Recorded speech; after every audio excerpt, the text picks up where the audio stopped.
welcome to the Ideal Nutrition Podcast. I'm Leah Higl and I'm here with my co-host Aidan Muir, and today's episode will be all about nutrition for reducing cholesterol. So cholesterol is a little bit of a minefield in that it is a complex topic, but we're going to go in with the basic assumption about things like HDL cholesterol is good cholesterol, LDL cholesterol is bad cholesterol, and the goal overall is to reduce the LDL cholesterol and triglycerides. So there is a lot that can play into this from a nutrition point of view. Diet, exercise, as well as other lifestyle factors are all part of this discussion, but it's also important to note that genetics can play a large role as well. Basically, we want to keep it super simple. If you spend time consuming nutrition content, you'll probably come across a lot of mixed opinions and views on cholesterol, and that could be a separate podcast all on its own. But basically the goal of this particular podcast is simply to go through the different kinds of strategies that you could potentially implement to overall reduce your cholesterol, with the assumption that that will also help to reduce the risk of cardiovascular disease. When it comes to LDL cholesterol, plant cereals are the easiest of easy wins. I'm normally a pretty food first type of person, but you can simply take a plant cereal supplement in a certain dosage, and on average, it reduces LDL cholesterol by 6 to 12% in as little as about 6 weeks, assuming you have high LDL cholesterol to start off with. This applies to various forms of reasons why your LDL cholesterol could be high. Research has been done on this with people with genetic high cholesterol, so familial hypercholesterolemia, which is what it's typically called. Even in those cases, we see similar levels of reduction. So it's a really easy win. I say I'm food first, and one of the obvious questions I looked at is, can we get this through food? Like anytime I look at supplementing anything, I'm like, is it possible to get this through food? Is it realistic? And I try to make a comparison based off of that. With plant cereals, it is really hard for us to actually find how much is in certain foods. I've looked, it's been a little while since I've looked, but when I looked, I could not find anything that was a reliable indicator being like, this food has this amount of plant sterols or anything like that. So we kind of have to make some assumptions. And one of the clear things is that based on the research, typically going above around 3 grams of plant sterols per day, people do not see further improvements. It seems to cap out about there. And if you just get a random population of people with high cholesterol and you give them 2 to 3 grams of plant sterols, we typically see these 6 to 12% improvements. So we know the appropriate dosage typically seems to be 2 to 3 grams. Going above that doesn't have any further benefit, which kind of tells you that most people in these populations are not getting enough through food. It's hard to tell if somebody is getting enough through food, but it's pretty clear that on average, most people would have a quote unquote suboptimal intake of these plant sterols. So that's why it's a very easy win. In Australia, the form that most people would be familiar with is certain fortified foods. So we have Flora Proactive, which is probably the most popular one. We have cholesterol-lowering Wheat Bix. There's Heart Active Milk. Carmen's have recently brought out a muesli, I believe, that has plant sterols as well. There's a few other popular products like that. The next obvious question based on that is, why are so many foods just fortified with this? One of the things that I believe was particularly believed early on is that these would just be more effective if paired with food to start off with. For example, why it was typically used in margarine was maybe the logic that if it's absorbed alongside some fat, it might be more effectively absorbed. But research just looking at supplementation, just using a capsule, has shown just as good results. And I actually prefer using the supplements instead of the foods that have been fortified with this, just because you don't have to now be reliant on hitting that dosage. For example, Flora Proactive requires you to have 20 grams per day to get that around 2 to 3 grams of plant sterols. 20 grams of margarine is probably more than I'm recommending to most people. Yeah, 20 grams is a fair amount, right? Yeah, I don't want to be making people have more of something than they necessarily want to just to hit these, when it's like, well, we could just have a supplement. So that's the easiest of easy wins. Another strategy we could potentially think about, particularly if you're carrying excess body fat, is losing some body fat.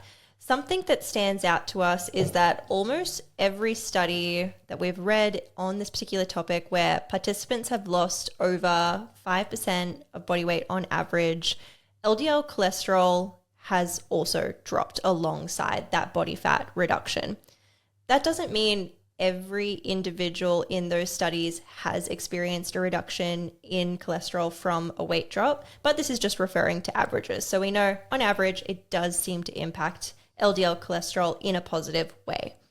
Dietary quality can also influence cholesterol, so it's not all about weight loss. But another thing that stands out here is that there are a bunch of like Mediterranean diet studies where cholesterol remains unchanged, even with huge improvements in overall dietary quality, but not necessarily seeing a huge reduction in body weight. Another example is the SMILES trial, where we also kind of see this occurring.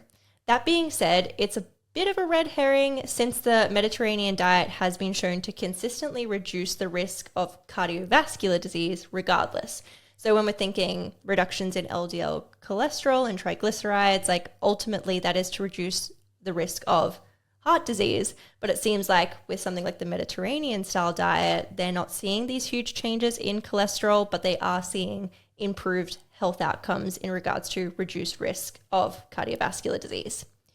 Meanwhile, there are exceptions where people experience increase in cholesterol while getting leaner, but often it's because they are taking an approach that increases the saturated fat.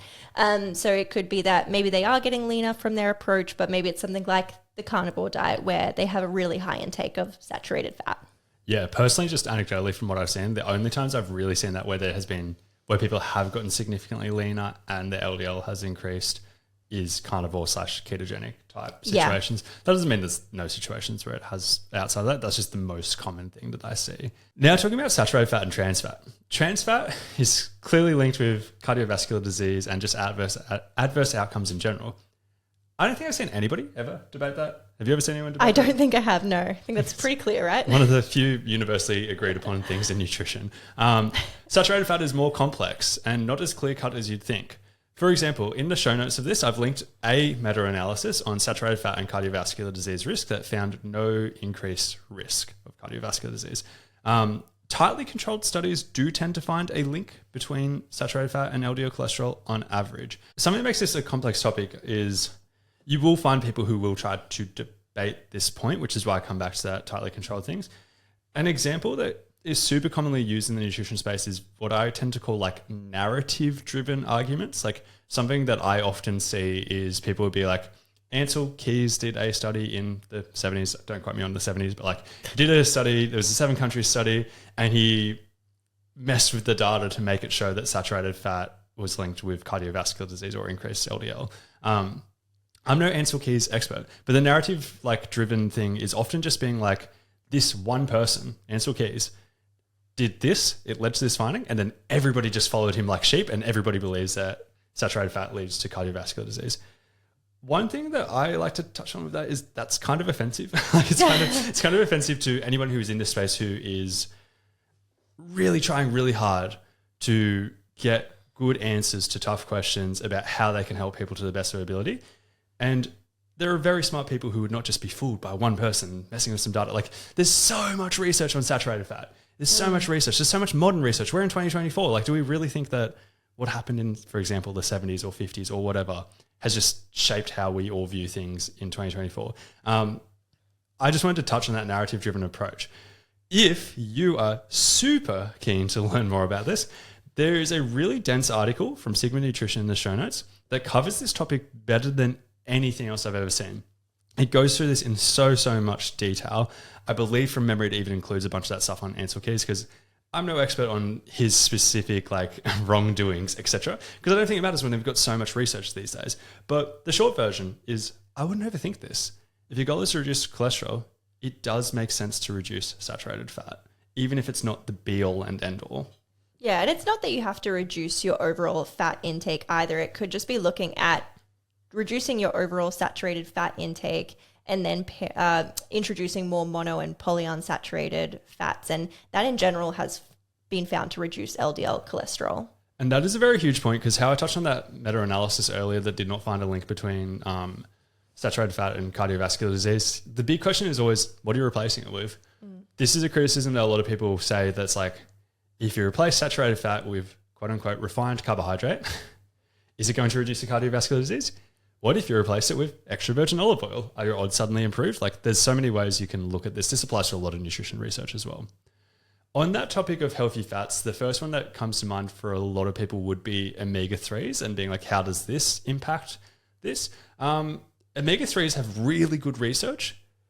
It's really strong evidence for helping to reduce triglycerides. It's less positive for LDL cholesterol, just doesn't seem to make much difference there. But for triglycerides, very clear research showing that it helps with that if sufficient dosages are used. This can have some pretty interesting applications. Like if you looked at a random meta-analysis of omega-3 and cardiovascular disease, often you do not find that much of a positive outcome. There have been so many different meta-analyses that have looked at this through different lenses from different angles. But one angle you can look at this from, and it has been done, is one of the most clear-cut ones, is if certain people have had a cardiovascular event, they are on statins, which are very good at reducing LDL cholesterol, but not as good at reducing triglycerides. And then they give them really high dosages of fish oil or omega-3. Sometimes they do really high dosage of prescription-only EPA, which is a form of omega-3. We then see reductions in cardiovascular disease risk. It's a very niche angle to go, but I like to point it out being like there are some pretty niche applications of this. The high-ish dosages that we're typically looking at are greater than 850 milligrams of combined EPA and DHA. That's what seems to be most effective. But some of these studies are using quite high dosages of just EPA and are showing these kind of benefits. The next strategy we'll touch on is looking at overall dietary cholesterol. So there are two massive pendulum swings in this space, and people go from being like either dietary cholesterol is really bad for you and increases your blood cholesterol and needs to be avoided wherever possible, all the way to dietary cholesterol doesn't impact blood cholesterol whatsoever. So you definitely have two camps of people, but the reality does seem to sit somewhere in the middle. This is partly why you see a lot of large health bodies struggle with questions like, should you avoid eggs if you have high cholesterol? It's because well, maybe it's not the biggest thing to think about, but maybe it still matters a bit. So a large percentage of the cholesterol in our blood is actually produced by our own body, but there can absolutely be exceptions, particularly if we have heaps of dietary cholesterol coming in through what we're doing nutritionally, then obviously we see changes there. Another aspect is that most sources of dietary cholesterol are also pretty high in things like saturated fat and calories in general. So it's hard to isolate the dietary cholesterol, on its own. So overall, dietary cholesterol is just one piece of a pretty big puzzle, and outside of extreme circumstances, it's probably less important than the other variables, but potentially something to consider. Now, the whole thing about how it's difficult to isolate also applies to an earlier where we were talking about when some people have gotten leaner and their LDL cholesterol has shot up massively. Because often, say they're doing high saturated fat, they're also doing high dietary cholesterol. Sure. And which one was the biggest driving force? Kind of hard to say. The next one we'll go through is soluble fiber. So increasing soluble fiber intake consistently reduces cholesterol in research. So that's really good information. It's a really easy one to practically apply. I typically would like to go with a food first approach once again. It's hard to communicate this, but soluble fiber typically doesn't often come by itself. If you just focus on increasing your fiber intake in general, you probably increase your soluble fiber in the process. I'll talk a little bit more about fiber in general as to why I haven't really specified insoluble fiber as well. But I want to add some stats to kind of make this interesting, because it's one thing to be like, increase fiber intake, but let's make this more interesting. There's research looking at simply supplementing with Metamucil, which is based on psyllium husk, and it was found to reduce cholesterol or LDL cholesterol specifically, by 6 to 24%. That moves the needle. You heard me get hyped up before about plant sterols, where we're looking at like a 6 to 12% reduction. Metamucil supplementation outperforms that.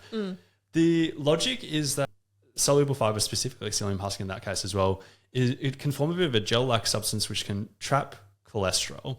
That is kind of the logic there, and help it kind of get out of the blood. But fiber in general, whether soluble or not, can also indirectly affect things, because it could reduce your appetite or satiate you a little bit more, and that could reduce your calorie intake as well. So even going back to that Metamucil thing, would people's calorie intake have changed because they were having Metamucil? It's hard to be like how much of it is due to this gel-like substance trapping cholesterol and how much of it is due to actual changes in dietary intake. due to the fiber helping with appetite, which is why, although I'm specifying soluble fiber, I just think increasing fiber in general should play a role. In summary, nutrition interventions that can be helpful for reducing cholesterol include things like including plant sterols, whether that's as fortified foods or in supplement form, both are beneficial. Fat loss, if you are carrying excess body fat, obviously can be beneficial. And then also doing things like reducing saturated and trans fats and replacing those with healthy fat options like monounsaturated and polyunsaturated fats. You could look into supplementing omega-3, particularly if reducing your triglycerides is a predominant goal for you.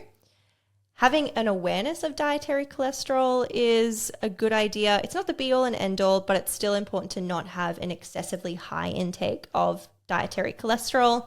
And then finishing up with having an overall high fiber diet and maybe thinking about doing something like your soluble fiber supplements like Metamucil or Psyllium.